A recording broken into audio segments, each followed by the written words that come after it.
from Dark VC Studios in Eddyville, Kentucky. It's time for another episode of Dark VC's TV Recap. Tonight, we're breaking down a bunch of shows. First off, Queen's Gambit. Man, what a good show on Netflix that was. Mandalorian. We're back, both for Mando getting attacked by some spiders, and we're still in the future where we're connected with our past selves. Your host, Dark VC.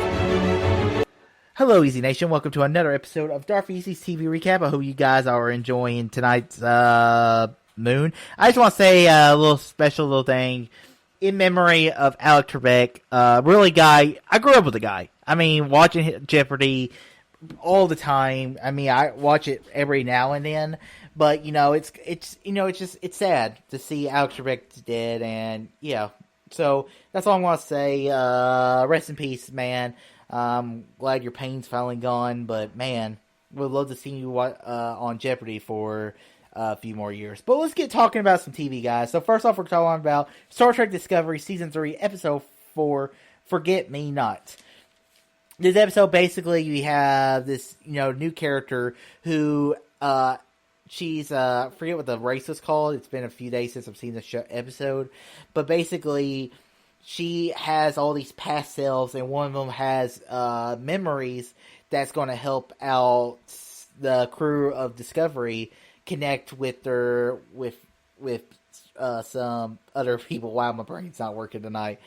But basically, they have to connect her with her past selves. It kind of feels like a little bit like Avatar a little bit at times. And, there's some little sweet moments. And then also on the Discovery, we're having Saru. He's trying to be he's trying to be a good captain, trying to help the crew of Discovery, try to move on, try to find some sense of self. And the doctor tells Saru, physically they're fine, mentally they're not there, and we need to help them move on and all this stuff. Very good episode of Star Trek Discovery. Really liking where they're going so far this season.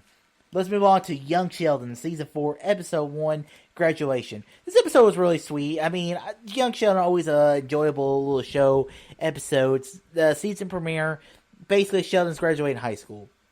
And with Sheldon, he doesn't like change. He thinks, maybe I should stay in high school. And he gets that advice from Missy, and it has a very touching little speech where he says, I want to be brave like you, Missy. And it's a little sweet little moment with the show does such a good job with doing those little good family moments. And so Sheldon graduates to high school, and now he's moving on to college. And that little moment at the end when you find out the name of him and Amy's son of Leonard. I mean, a great little moment where he's like, oh, he named it after Leonard. And then it's like I want to name him Leonard Nimoy, and then you had a little cameo from Amy and name him Leonard Nimoy Cooper, but it didn't work out. All right, let's move on to The Mandalorian Season 2, Episode 2. Forgot to look at what the title of the episode is. Doesn't matter, it's Mandalorian. Really enjoyed the episode. I mean, it's not as good as that first episode. And, usually the second episodes are not as good as the first episodes. It's just kind of how it goes. Because you put a lot more of your budget in the first episode. But episode 2 was really cool. Love the dogfight with the Razor Crest fighting against the X-Wings. Cool to see Dave Filoni in the episode. The episode was directed by the guy who did Ant-Man. So, Peyton Reed. So, I believe that's who directed the episode. So, that's kind of cool. I like the episode because, it's... it kind of feels like a horror movie at times with all the spiders. Really, those spiders were the same spiders from Star Wars Rebels that were on Chopper's base planet. So that was kind of cool little throwback, a good little Filoni Star Wars throwback. But yeah, it felt like a horror movie as the spiders were overwhelming them. And then freaking Baby Yoda just taking the eggs and just sucking them down. Funny moment. Really liked the episode. Not my favorite episode, but it wasn't a bad episode. Let's move on to The Queen's Gambit. Alright, so yeah, talk about the entire season, or the whole series. It's just such an enjoyable show. 7 episodes on Netflix. If you're bored, and first off, Anna Taylor-Joy, really enjoyed her in this show. I mean, there's an actress who everything she's in, I follow her career. Ever since Split, And Emma wasn't like my favorite movie of the year so far, but I did really enjoy her performance in it. And she is so hot in this show. I mean, I don't know what it is about. I guess it's just the reddish kind of hair, but and like there's moments where she's just so damn sexy in the show, especially when she's moving some of the chest pieces. Are like damn, this girl's hot.